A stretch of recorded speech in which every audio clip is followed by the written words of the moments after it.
বাচ্চাদের পেটের সমস্যা যেন প্রতিটি পিতামাতার দুঃস্বপ্ন। প্রায় প্রতিটি শিশুই তাদের জীবদ্দশায় পেটে ব্যথা বা পেটের সমস্যা অনুভব করেছে।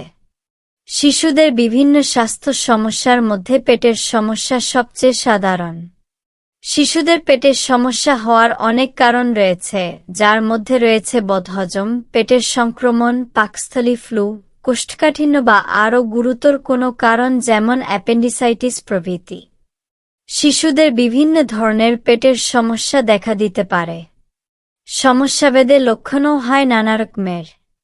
আজকে আপনাদের জানাবো বাচ্চাদের বিভিন্ন ধরনের পেটের সমস্যা সম্পর্কে। বাচ্চাদের পেটের সমস্যা হলে যে সাধারণ উপসর্গ দেখা যায় তো পেটে ব্যথা বা পেটে ক্র্যাম্প, বাচ্চা তার প্রিয় খাবার খেতে চায় না, তো পেট ফুলে যাওয়া, বমি বা বমি ভাব হওয়া, কোষ্ঠকাঠিন্য, ঘুমের সমস্যা হওয়া, জ্বর, তো শিশু বারবার কান্নাকাটি করে বা বিরক্তি দেখায়। বাচ্চাদের পেটের সমস্যা ও তার ধরন। এটি শিশুদের পেটের সমস্যাগুলোর মধ্যে সবচেয়ে সাধারণ। যখন শিশুরা অতিরিক্ত খায় বা এমন কিছু খায় যা তাদের উপযুক্ত নয়, তখন বদহজম হয়, যেমন মশলাদার খাবার ও কার্বোনেটেড পানীয়। বদহজমের অন্যান্য কারণ হল দ্রুত খাওয়া, অসময়ে খাওয়া বা মানসিক চাপ। বদহজম হলে বাচ্চারা সাধারণত পেটের মাঝখানে পেটে ব্যথার অভিযোগ করে, যার সাথে সে অস্থিরতা প্রকাশ করে এবং কোনো কোনো ক্ষেত্রে বাচ্চার পেট ফুলে যায়। তারা খাবার খেতে অস্বীকার করতে পারে। বদহজমের ব্যথা সাধারণত গ্যাস বা মল ত্যাগের পরে চলে যায়। বদহজমের প্রতিকার: ধীরে ধীরে খাওয়া এবং সঠিকভাবে চিবানো, তো কার্বোনেটেড পানীয় এবং অন্যান্য চর্বিযুক্ত এবং মশলাদার খাবারের মতো খাবার শিশুকে না দেওয়া, তো শিশুকে অতিরিক্ত খাবার না খাওয়ানো, তো সঠিক বিশ্রাম এবং নিয়মিত মলত্যাগ নিশ্চিত করা। পাকস্থলীর ঘা যদিও অস্বাভাবিক, কিন্তু কিছু ক্ষেত্রে পেটের আলসার বা পেপটিক আলসার বাচ্চাদের মধ্যে হতে পারে।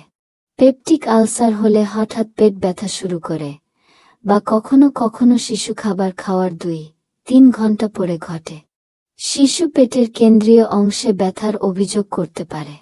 পেটের আলসারের অন্যান্য লক্ষণগুলির মধ্যে রয়েছে বুকের হাড়ের নিচে তীব্র ব্যথা, বমি বমি ভাব এবং বমি, ক্ষুধা-মন্দা, গাঢ় রঙের মল, কফি রঙের বমি।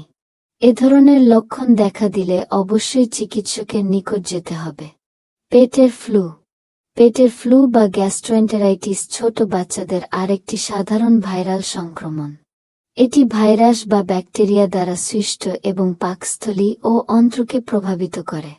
এই সমস্যায় যে লক্ষণ দেখা দেয় তা হল ডায়রিয়া, বমি, পেট ব্যথা, জ্বর, শরীরের ব্যথা, কান্নাকাটি এবং বিরক্তি। পাকস্থলীর ফ্লু সময়ের সাথে সাথে নিজে থেকেই কমে যায়। যেহেতু এটি একটি ভাইরাল সংক্রমণ, তাই শিশুদের কোনো অ্যান্টিবায়োটিক দেওয়া হয় না। সংক্রমণের লক্ষণগুলি থেকে মুক্তি দেওয়ার জন্য চিকিৎসা দেওয়া হয়। খাবারের অ্যালার্জি: এ বিষয়টি প্রায়শই অবহেলিত থাকে।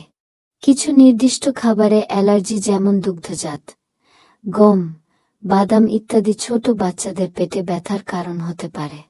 এটি প্রায়শই নির্ণয় করা যায় না, তবে বাচ্চাদের খাওয়ানোর সময় সর্বদা বিবেচনা করা উচিত। একটি নির্দিষ্ট খাবার খাওয়ার পর শিশুটি পেটে ব্যথা বা ফোলা ভাবের অভিযোগ করলে তা লক্ষ্য করুন।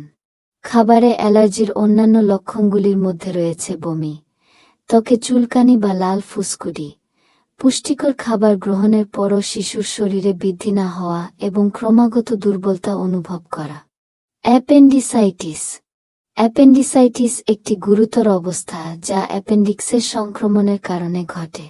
আপনার শিশুটি যদি কিছু দিন ধরে পেটের ডান দিকে তীব্র ব্যথার অভিযোগ করে, তবে এটি অ্যাপেন্ডিসাইটিসের লক্ষণ হতে পারে।